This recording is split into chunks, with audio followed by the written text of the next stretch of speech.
What is the meaning of the word fact? F-A-C-T. What is the meaning of the word fact? The truth is. Truth. Is that right? That this is here is a fact. Is that true? Mm-hmm. So it is a fact. Right. Now,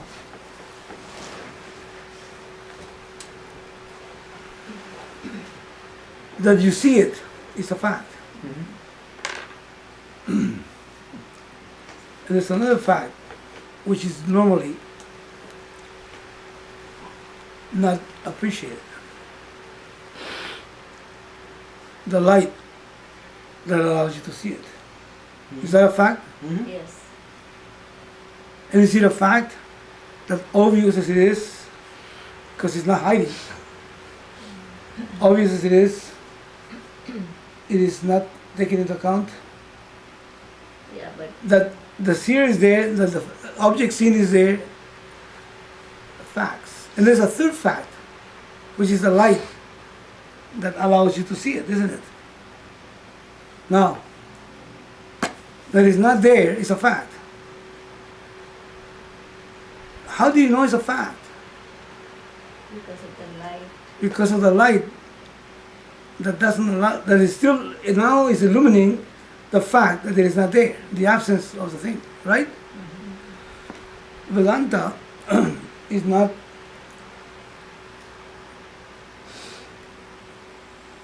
a commandment, it's not a command, thou shalt. It's not an opinion.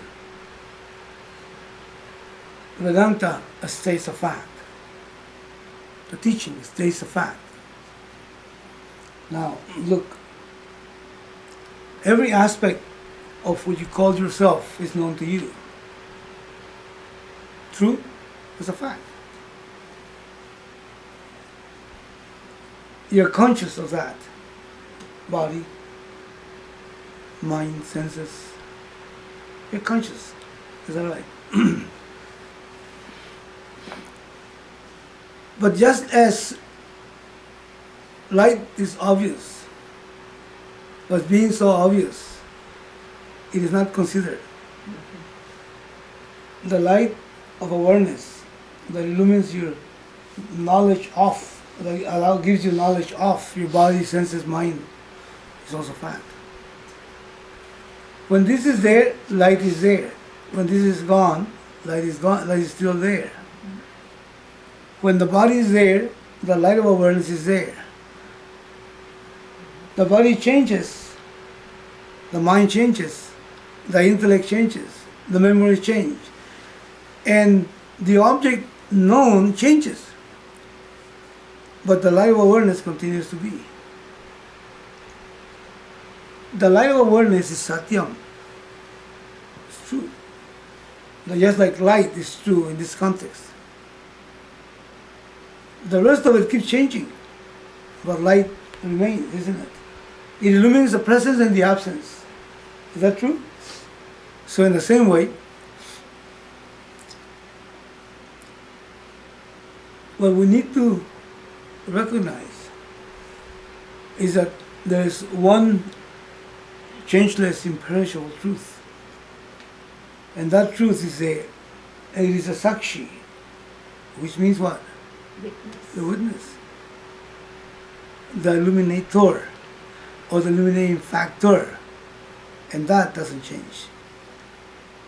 And then you say, oh, that's an amazing factor. Well, wait a second. Who's wielding this knowledge? I. Who's conscious? I. Who's aware? I. Who sees the changes? I. So this light of awareness is I. Now, what I illumine, what I know, is not I. It's called Anatma. But then, being obvious, who I am obvious. I am self-evident to myself. You don't have to tell me that I am. I don't have to tell you that you are. But then we identify with that which we illumine, the condition, the state of the objects illuminate, starting from the mind onwards. So who you are is a fact. It's not something that's going to happen one day. It's always there. It's not something that someone is going to give you. Who you are is that which is true. And everything else is not what? It's not permanent. It goes through changes. When we say, I'm declining, or I'm growing,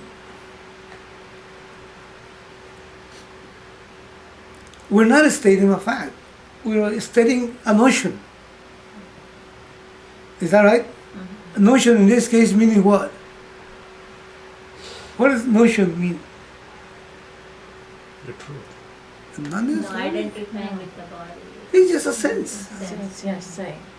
That's an idea I have about myself.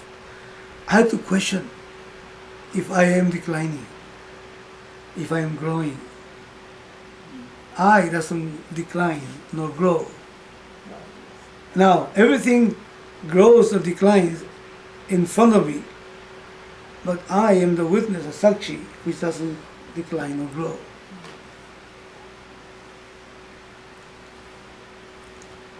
And that is a fact. And that fact needs to be seen, needs to be understood. And that requires a commitment. It requires a commitment to know the fact. There's no question that there's light. Is that right?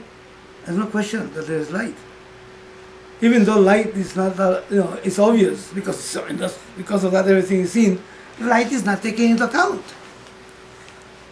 So it is obvious that you are. But you are so obvious. There's so much that we take ourselves, we completely disregard ourselves, and we call ourselves that which is seen. In other words, the object. And the fact is that the object needs to disappear. Why? Because it's within the realms of time, space, and causation. Now, there was a moment in which this was not available, then it becomes available, and then it ceases to be available. So, identifying with that which is constantly changing is called samsara.